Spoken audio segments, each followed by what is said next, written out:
ಅಥವಾ ದೇಹಕ್ಕೇ ಪೆಟ್ಟಾಯಿತು ಅಥವಾ ದೇಹವೇ ಬಿಟ್ಟು ಹೋದರೂ ಕೂಡ ಅದು ವಯಸ್ಯಾರ್ಥೆ, ಗೆಳೆಯನಿಗಾಗಿ ಅಂತಾದಾಗ ಆ ಸ್ನೇಹ ಅನ್ನುವುದು ಪರಿಪೂರ್ಣವಾದುದು. ಅಂತಹ ಸ್ನೇಹಕ್ಕೆ ಮಾತ್ರ ಇಷ್ಟು ಬೆಲೆ ಕೊಡುವುದಕ್ಕೆ ಸಾಧ್ಯವಾಗುತ್ತೆ. ವಯಸ್ಯಾರ್ಥೆ ಪ್ರವರ್ತಂತೆ ಸ್ನೇಹಂ ದೃಷ್ಟ್ವಾ ತಥಾವಿಧಂ.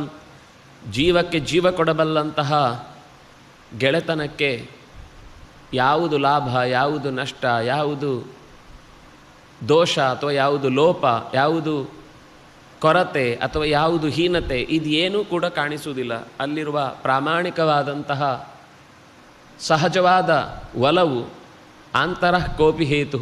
ಕೆಲವೊಮ್ಮೆ ಅದಕ್ಕೆ ರೀಸನ್ನೇ ನಮಗೆ ಕೇಳಲಿಕ್ಕೆ ಸಿಗುವುದಿಲ್ಲ. ಹಾಗಿದ್ದರೇ ಅದು ಶುದ್ಧವಾದ ಗೆಳೆತನ ಅಥವಾ ಶುದ್ಧವಾದ ಪ್ರೀತಿ ಅಂತ ಅನ್ನಿಸುವಂಥದ್ದು. ಯಾವುದೋ ಕಾರಣಕ್ಕೆ ಅಂತಂದಾಗ ಆ ಕಾರಣ ಫುಲ್ಫಿಲ್ ಆಯಿತು ಅಂದಮೇಲೆ ಆ ಆತ್ಮೀಯತೆ, ಆ ನೇಹಿಗತನ ಗಟ್ಟಿ ಉಳಿಯುವುದು ಕಷ್ಟ. ಒಟ್ಟು ಇಷ್ಟ ಅಷ್ಟೇ ಅನ್ನೋದೇ ನಿಜವಾದ ಇಷ್ಟಪಡುವುದರ ಹಿನ್ನೆಲೆಯಲ್ಲಿ ಇರುವ ಸಂಗತಿ. ಹೀಗೆ ಅವನು ಹೇಳ್ತಾ, ಅಲ್ಲೇ ಇದ್ದ ಸಾಲದ ಮರದ ಗೆಲ್ಲೊಂದನ್ನು ಕೆಳಕ್ಕೆ ಜೋತು ಬಿದ್ದದ್ದನ್ನು ಕಿತ್ತು ತನಗೊಂದು ಅವನಿಗೊಂದು. ಇದು ಈ ಹಿಂದೆಯೂ ಅನೇಕ ಬಾರಿ ಅವನು ಬಂದ ತಕ್ಷಣ ಭೇಟಿಯಾಗುವಾಗಲೂ ಒಂದು ಮರದ ಕೊಂಬೆ ಕಿತ್ತಿದ, ಅದರ ಸೊಪ್ಪು ಸವರಿ ಅಲ್ಲೇ ಎದುರುಗಡೆ ಒಂದು ಹಾಸು ಹಾಕಿದ, ಈಚೆ ಒಂದು ಹಾಸು ಹಾಕಿದ, ಒಂದು ಕಡೆ ರಾಮನನ್ನು ಕುಡಿಸಿದ, ಒಂದು ಕಡೆ ತಾನು ಕೂತ.